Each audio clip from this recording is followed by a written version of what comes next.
Everyone, कैसे हैं आप लोग। जैसा कि आप लोग देख रहे हैं कि इस वीडियो में हम लोग त्रिकोणमिति पढ़ने वाले हैं, जिसमें त्रिकोणमिति के कुछ प्रूफ करने वाले क्वेश्चन को पढ़ेंगे। तो चलिए स्टार्ट करते हैं। सबसे पहले करना ये होता है ऐसे क्वेश्चन में हम लोग को कि क्वेश्चन को पढ़ते हैं कि क्या करना है। तो हम लोग देखेंगे कि इसमें प्रूफ कर रहे हैं कि sine B plus C by two is equal to cos A by two. कि सबसे पहले क्वेश्चन पढ़ लेते हैं। ठीक है, क्वेश्चन जब पढ़ेंगे तो क्वेश्चन में दे रहा है यदि ए बी सी त्रिभुज के अंतःकोण हो तो दिखाइए कि sine B plus C is equal to cos A by two. ठीक है, तो क्वेश्चन को जब ध्यान से देखेंगे तो क्वेश्चन ये कह रहा है कि यदि ए बी सी जो है जो त्रिभुज के तीन कोण हैं तो प्रूफ करिए कि sine B plus C by two cos A by two के बराबर होता है। ठीक है, तो चलिए सबसे पहले लिखेंगे जो इन्फॉर्मेशन दिया है। कह रहा है कि ये त्रिभुज के तीन कोण हैं, तो ठीक है, त्रिभुज के तीन कोण का योग कितना होता है? 180 डिग्री होता है। मतलब ए प्लस बी प्लस सी जो होगा 180 डिग्री होगा। ठीक है, अब क्या करेंगे, साइन बी प्लस सी कह रहा है तो बी प्लस सी का मान निकालेंगे। पहले B plus C is equal to कितना होगा? 180 माइनस में ए होगा। ठीक है, B plus C by two का मान चाहिए, 2 से भाग दे देंगे, यहाँ भी 2 से भाग दे देंगे तो क्या आ जाएगा? 90 माइनस में ए बटा 2 आ जाएगा। मतलब B plus C by two का मान कितना आ गया? इतना आ गया। अभी आप लोग त्रिकोणमिति में एक ऐसा फॉर्मूला पढ़े होंगे कि साइन 90 माइनस थीटा बराबर क्या? Cos theta. मतलब ये है कि 90 के बाद जो माइनस में ये लिखा रहता है वो कॉस के साथ आ जाता है। ठीक है, तो मतलब sine B plus C by two की जगह पर क्या ले सकते हैं? Sine B plus C by two की जगह पर क्या लिख सकते हैं? इतना लिख सकते हैं। तो लिखते हैं 90 माइनस ए बटा 2 लिखेंगे। अब आपको जैसा कि मैंने यहाँ पर बताया कि साइन 90 माइनस थीटा बराबर कॉस थीटा होता है। मतलब जो यहाँ पर थीटा होता है वो यहाँ पर आ जाता है। ठीक है, तो यहाँ पर देखिए sine 90 minus A by two बराबर कितना होगा?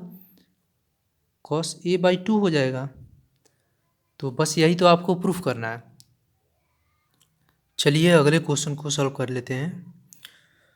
तो चलिए क्वेश्चन को पढ़ते हैं। क्वेश्चन में दिया है कि यदि sec 4a is equal to cosec A minus 20 degree, जहाँ पर 4a कह रहा है कि एक न्यून कोण है तो a का मान ज्ञात करिए।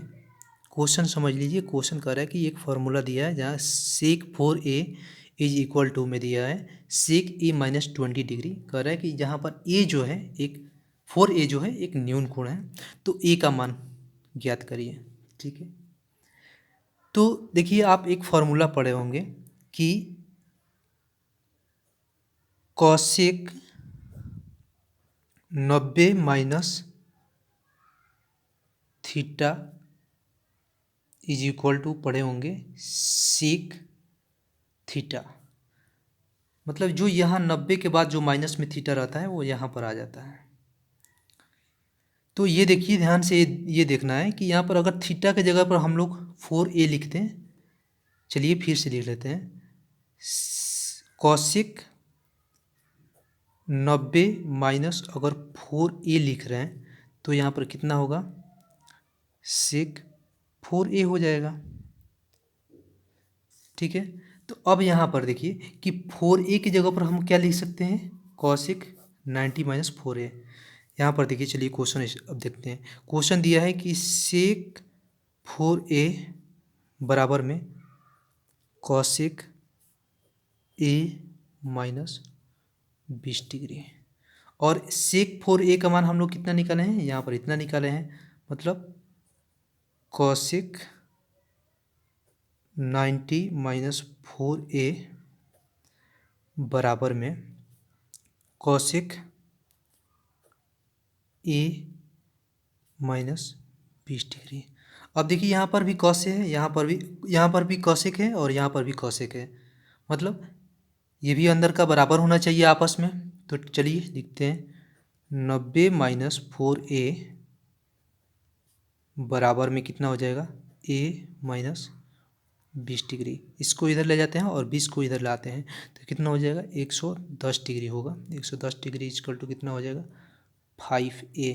ए कितना आ जाएगा, ए आ जाएगा 110/5, 22 डिग्री जो आंसर होगा।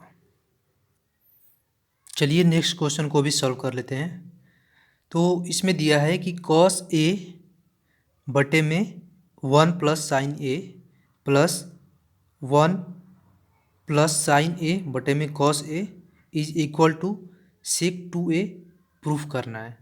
तो देखिए ऐसे क्वेश्चन में क्या होता है कि दो पक्षों में बटा हुआ होता है क्वेश्चन जो है।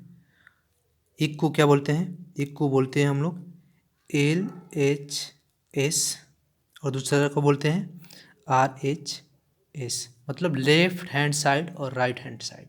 ऐसे क्वेश्चन में करना ये होता है कि आप किसी एक को लेकर के चलिए और दूसरा को प्रूफ कर दीजिए। तो देखिए इसमें हम लोग करेंगे क्या कि LHS को लेकर के चलेंगे, ठीक है, LHS को लेकर चलेंगे और RHS को प्रूफ कर देंगे। तो चलिए देखिए इसके लिए करना एक ही काम होता है कि जो ये फंक्शन दिया हुआ है जैसे कि cos a बटा में इतना बट 1 प्लस इतना ऐसे दिया है, तो इसको सबसे सिंपल वे में तोड़ लेते हैं। जैसे कि cos साइन में ऑलरेडी टूटा हुआ है तो अब इससे सिंपल में नहीं टूट सकता, तो करेंगे क्या, आप इसी को लेकर के आगे बढ़ेंगे, ठीक है। तो कैलकुलेट करिए,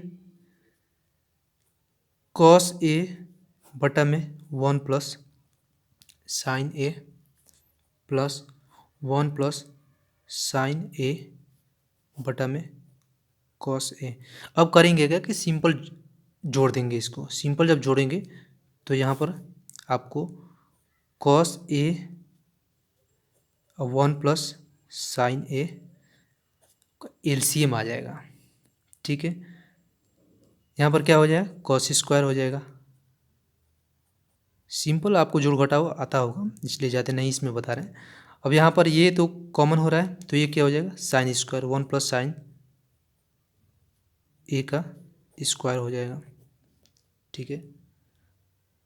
अब इसको क्या करिएगा आप ब्रेक कर दीजिए, cos स्क्वायर ए प्लस इसको ब्रेक करिए क्या होगा ए प्लस बी के होल स्क्वायर में ब्रेक करेंगे तो 1 प्लस साइन स्क्वायर ए प्लस 2 साइन ए बटा में कितना दिया है cos ए प्लस 1 प्लस साइन ए, ये प्लस नहीं है, ठीक है। अब देखिए अब आप ध्यान से देखिएगा तो cos square plus sine square एक फार्मूला होता है, cos स्क्वायर ए प्लस साइन स्क्वायर ए बराबर में 1 होता है, मतलब इसके जगह पर आप 1 लिख सकते हैं। तो चलिए एक ऑलरेडी है, एक एक 2 हो जाएगा, 2 प्लस ये 2 साइन ए बटे में कितना हो जाएगा cos 1 प्लस साइन ए। जब आप इसको कॉमन लीजिएगा, 2 कॉमन जब निकालिएगा तो क्या होगा 1 प्लस में साइन ए बटे में cos 1 प्लस साइन ए। अब आप देखिएगा तो ये दोनों आपस में कैंसिल हो रहे हैं, इसका मतलब कितना बच जा रहा है 2 बटे में cos ए।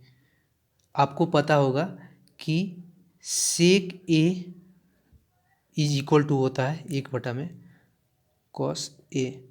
तो ठीक है, अब इसको कैसे लिख सकते हैं 2 1 बटे में cos ए लिख सकते हैं, ठीक है।